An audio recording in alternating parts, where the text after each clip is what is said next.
Hey, welcome to The Sinner and the Saint. I'm Melissa Bell. And I'm Allison Kane. So, you know, sports and kids' sports and how fun that can be, and the politics maybe and the dynamics. Are you selling me on this? Because I'm not buying. Okay, so here's what I think. Okay. Here's what I've experienced. There are people who clear all of the obstacles for their children. Yes. Right? Yes. And normally those people would then in turn be in charge of something because that's the only way that they can clear all the obstacles for their children. Okay. At some point, somebody needs to be put in check. Like, we have gotten away from the society of, let me check you so you understand your place. Not that I'm better than you, but someone needs to tell you about yourself.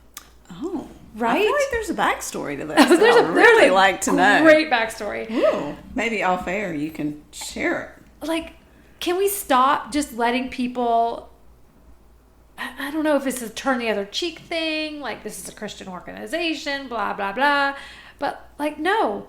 It is our responsibility. To call people out when they're not... Yes. Pulling their weight or they're overstepping. They are not Christ-like at all. Oh, wow. At all.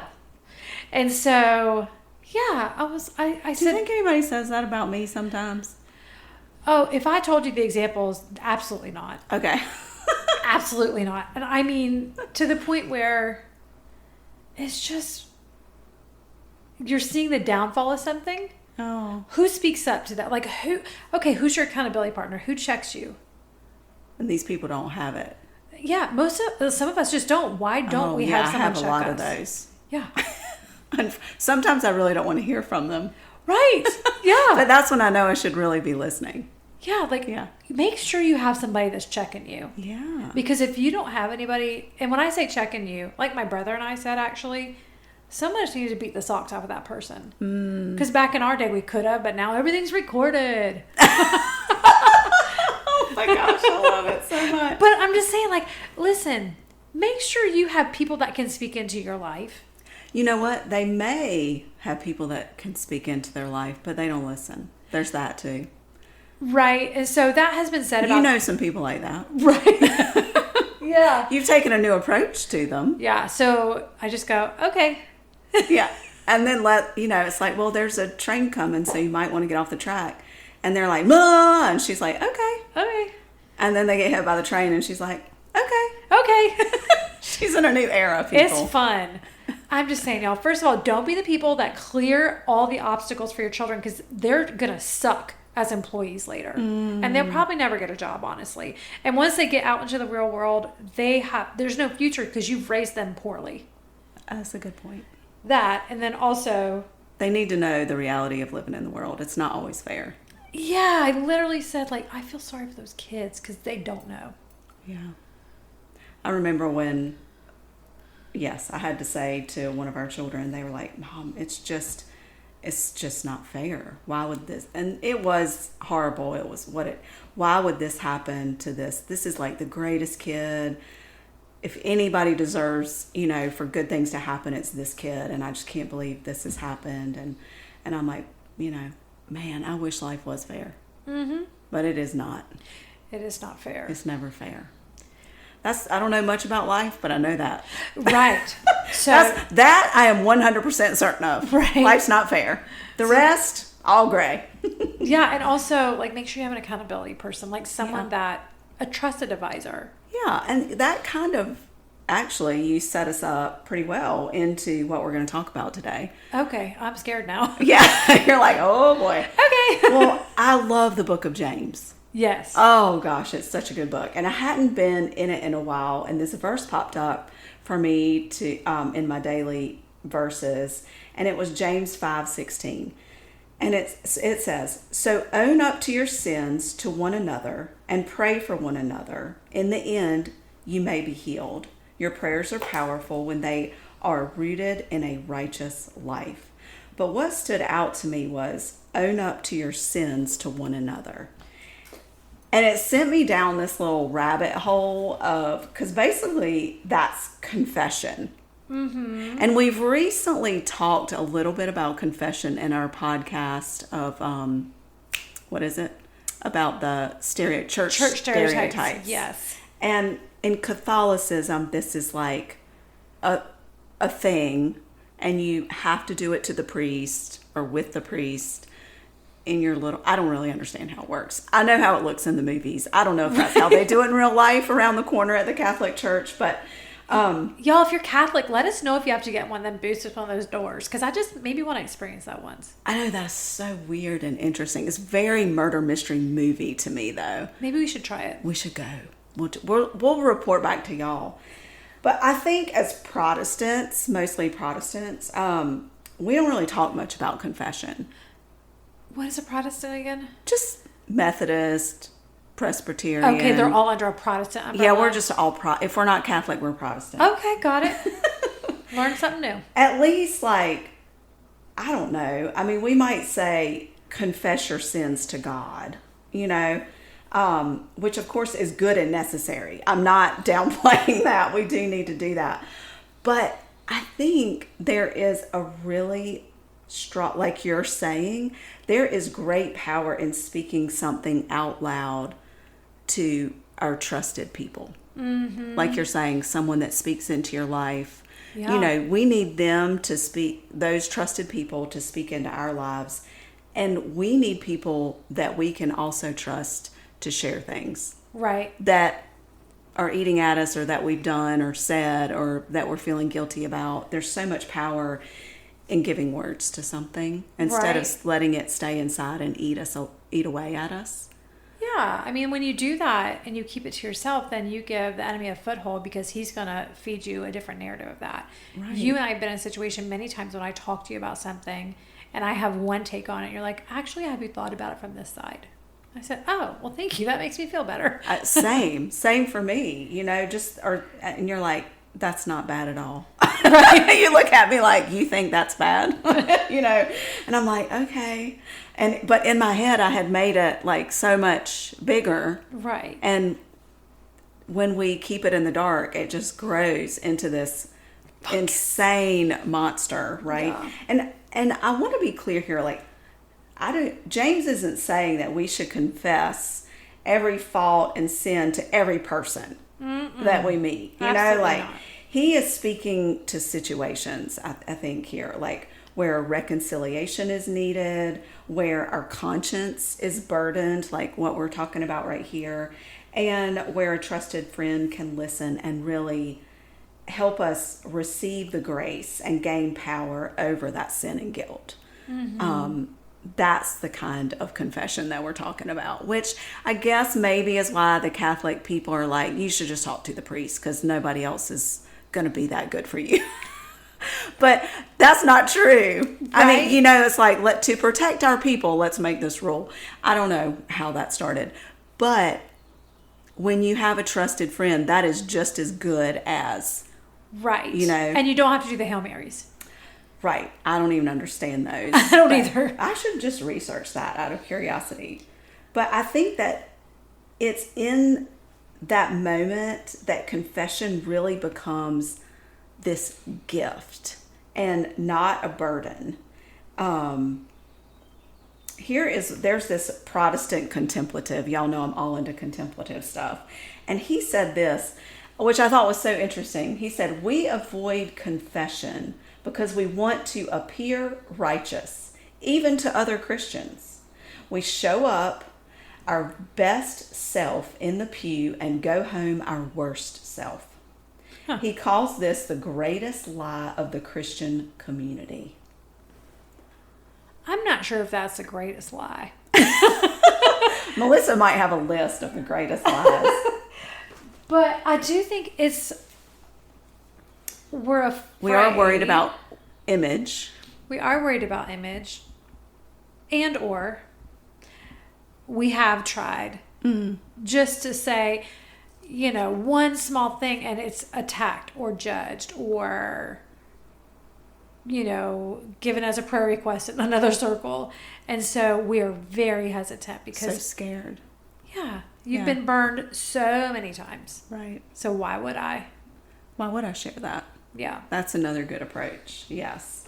And I think that there are a lot of other reasons. So there's that shame exposure where we're afraid it's going to define us in someone else's eyes. You know, our internal voice that speaks to us in our brains is like, if they really knew me, they wouldn't like me. Or if they really knew me and what I was thinking, they would never want to hang out with me. Well, you would, because I'm pretty funny. But you might not trust me with everything. Just kidding. Except a taser. Except a taser. But I do think there's that shame. There's also, I think, a loss of control that we feel in confession. It requires a letting go of managing that image that we work so hard these days to construct on social media. So many. But I don't know. I guess it does feel like a loss of control of that image, or it can. But when you're with a trusted friend, I think even then, maybe, depending on what it is, it can feel scary and like a loss of control. Yeah, I think the enemy preys in those little corners. Mm-hmm. I recently had a conversation with a friend, and she was talking about something that she struggled with, and I was like, oh my gosh, yes, I had this same struggle about a year ago. And we just talked through it. She was like, oh my gosh, I don't know who else I would say that to. Thank you so much for talking about that. Yeah. Right? And I think we don't know who to trust because we don't have a lot of deep relationships anymore. Like you said, because image is everything in this day and age. Gosh, the world has certainly made it that. You know, recently my mom was telling me this really sweet story of, she is in a independent living facility. And so she's met all these new little friends, and they're adorable. But anyway, I guess it's okay to call them adorable because they are. Yeah, and they're not going to listen anyway. Yeah, they could true. not figure out how to get this. So true. Anyway, they're adorable. And she said, you know, we were talking and a new friend had sat down and she shared with us about her Parkinson's diagnosis. And that led to another woman sharing. And she said, and I've been friends with her for several months and she's never told us. Wow. That she also had a Parkinson's diagnosis until this other woman shared. And I said, Mom, that is such a beautiful image of what happens when we are honest and vulnerable. Again, this was like a real safe, they built this kind of little community and friendship group. And it's very sweet. But it's just such a great example of what happens when you create environments like that and you're vulnerable and share something personal. It makes other people feel safe and like they can share. Yeah, I don't remember the book I read it in, but it said the brave ones go first. And so sometimes someone has to be the brave one to go first. And then your bravery makes everybody else brave or put down their walls. Right? Yeah. I gather a lot of people and there's just... We gather together often enough that now people can just say everything and kind of nurture each other. And I don't think this group is so authentic. People just feel led to just let it rip. Yeah. You know, but I think it's hard to find that sometimes in a church, especially because we're only there for an hour a week. I agree. And I think that was the next thing on my list of why confession is hard. I think there's really a lack of safe listeners. For lack of a better way to say that. But confession really requires a certain kind of listener. And our Protestant, quote, air quote, churches and communities haven't really done a good job training people in this or for this. Instead, you know, we're replaced by a true confession with vague prayer requests and emotional sharing and, you know, in group settings that... Tell me about emotional sharing. Well, you know, just when it's all very... Well, I put that because it's like they just really are getting into a dramatic story. Okay. It's more like, I didn't want to be like drama, like the drama queen, where they're bringing in all the drama details because it's more about that. Right. To get the attention almost. Gotcha. Interesting. Anyway, I don't know. I feel like we haven't trained people to be good listeners. We've just set these environments where it's all community, but it's not always a safe, like there are safe people, but there's also some where it's not, but we're just forced into those big settings like that sometimes. You don't have to be forced. Just say no. It's okay. Listen, I think you're onto something, because we do these small groups where all the box checking activities we do not create authenticity. Right. Or closeness or intimacy in a friendship. Have you ever been there? You're in a share. I'm going to call it a share circle. That's kind of fun. You're in a sharing moment and you feel like, I am going to share. I'm going to share this, and I've never shared this before, and I'm just going to say it, and I'm going to ask for prayer for it. And it's, it hurts your stomach to say it. Mm-hmm. And then the next person's like, well, my dog's having surgery on Tuesday. Don't get me wrong. That's a big deal. Right. But you're just like, oh, I went way too deep with this. I should have talked about the bird that broke its leg in my front yard. You know what I mean? You get nervous because you wonder where's that going? I think, yes, I get that. But I think that I've sat in a circle like that recently, and it was a very sweet, tender, it's a very safe environment for everybody to be vulnerable. And I think what I realized, because we had a little bit of that with, well, my cancer treatment is this, and I might have to put my dog down. Right. It was literally that. Is that we're all in different points in our life, and all under different circumstances. And you never want to take away from, yes, there's no reason for you not to share something. That is your very deep thing right now. Right. But for someone else, that's their very deep thing. Right. That's burdening their heart. Might not be the same next time. Right. But that's true. Again, it takes courage to be okay with sharing something deep and vulnerable in your life, knowing I might be the only one that goes this deep and vulnerable right now, today.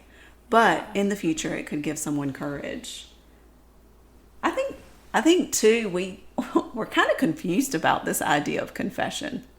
Don't you think? We call it something else. I know, because even I'm having a hard time, I'm trying to use these real descriptive, it's hard to even find language for it. We're just not sure what to do with confession to another person, since we believe forgiveness comes from God alone, which, right. And we do. But James isn't talking about the other person granting us absolution like God does. Mm-hmm. It's about embodying that grace of being known and loved by someone regardless of what you're sharing. And that reveals the grace of God. That's us, being Christ-like, which we're called to do. It's not replacing God. Right. And so I think that's a really important distinction to make so that it doesn't feel so woo-woo and off. Yeah. Yeah, and I don't know, confession is a big word that can be, I will have to come up with one. I don't know what it would be.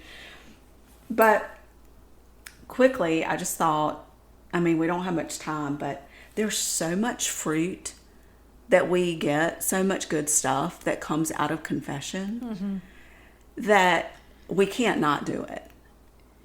We got to find those people or that person, and we've got to just be able to say it. Okay, so step one. Okay. It really heals the body and the soul. Mm-hmm. The body keeps score. The score, yep. James makes a direct connection between unconfessed sin and physical and spiritual deterioration. Confession helps the entire person, body, mind, and spirit. And that's just facts. That's science. Right. That's science and religion all rolled into one. And it probably shuts down the mouth of the enemy and the lies of the enemy. 100%. Sin loses its power when we speak it out loud. We talk about that a lot. Something happens when we take what's hidden and we shine light on it and we say it out loud. It loses its power. I think authentic relationships, this is how they begin. This is how they grow. So, And we've said this on many podcasts. If you haven't found your people, you're probably not looking. And maybe consider how you approach a friendship. How are you? Yeah. Are you still so scared and so hurt from something else that you just won't go beyond and deep enough? Because you can't let what has happened in the past keep you from having a deep friendship in the future. God wants that for us. Right, but the enemy doesn't. So, yes. Yeah, so just say the thing, right? But also, I feel like we've talked about this many times. Sometimes you create a group of people. You think that I want to hang out with those people, but those really aren't your people, right? That might be like when you were in high school trying to hang out with the in crowd, but you're not the in crowd. Like that's not going to be fun for you. You're not going to ever feel comfortable with that. Right. So if you're still in a crowd and you're not feeling comfortable or confident, then maybe you're in the wrong crowd. That's a good point. Yeah. Look somewhere else. Yes. You don't have to drop those people. No. Just, I think our prayers become more specific in confession. Like when we confess to someone, their prayers for us can also be more specific. I love a specific prayer. Like sometimes you might say, yes, I would love to pray for your son and what's going on with whatever when I meet someone. What's his name? Like I don't need date of birth, middle name. I don't even need to know your last name. But there's something about being able to put a name with a prayer request. And I think that that speaks to just the confession part of this and sharing. I think that we also experience love on a different level in confession. It's a love that's closer to God's love than we probably experience on the daily. Right. Yeah. When you have the right listener. Yeah. And God will speak right through them, right? Through the Holy Spirit. Yeah. Which is incredible. If someone's listening to you and you're sharing something so intimate, like a failure, something that feels like a failure or a negative or a sin, like to be fully known and not rejected is so big. I mean, that's experiencing the gospel physically. We have that ability as good listeners to let people confess to us. We have the ability to physically be the gospel for people. That's big. Yeah, I've never thought of it like that. I hadn't either till I sat with this. I mean, instead of just reading about it, like we can be a physical manifestation of it for someone. That is such a big thing for me. So, my questions that I end up with I love at it. the end. Is there something that you would confess to God privately, but cannot imagine saying out loud to another person? And then what does that tell you? What does that gap say to you? And if the demon that is named is the demon that loses power, that was written by the Protestant contemplatist, then what in your life needs to be named? I loved that he said that because if that demon is named, that demon loses power. Wow. That's deep. That is. I know. He's got good stuff. And who are you performing wholeness for? And what would it cost you to stop? Wow. Yeah, these are all really hard questions. You're welcome. You're welcome. That's right. So these are all, so you don't get to know all the gist of the journal, but I will give you the questions, right? But it is amazing that was one verse in James 5:16. And there's so much just in sitting with that one theme of confession. Yeah. It's amazing what God can kind of open your eyes to.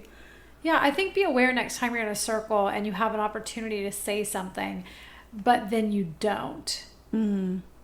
Just take note of how you're feeling and what you're really thinking, and then dive into that. And you might get somewhere with what's holding you back. Yeah, and it could be that wasn't the right place or the right time for me to say that, or it would have detracted from someone else's, or it could be I feel shame there and I feel as if my image or they won't think the same of me. Right. Yeah, it's interesting to sit with those things. Yeah. And hard. And hard. You're welcome. Well, maybe next week we'll have some fun. Yes, we are going to have some fun next week. Okay. We're going to sit with scriptures. Well, we'll start with mine Okay. for the next 2 weeks. We're going with a theme of scriptures that you've avoided. You know about, you've read them, but you've never sat with because you really kind of didn't want to know what it said. Okay. Like what the real meaning was and what God really wanted. Right. So we'll start with mine. Perfect. And then you can go. Okay. All right. You're going to want to stay tuned for that. Thanks for joining us this week on The Sinner and the Saint.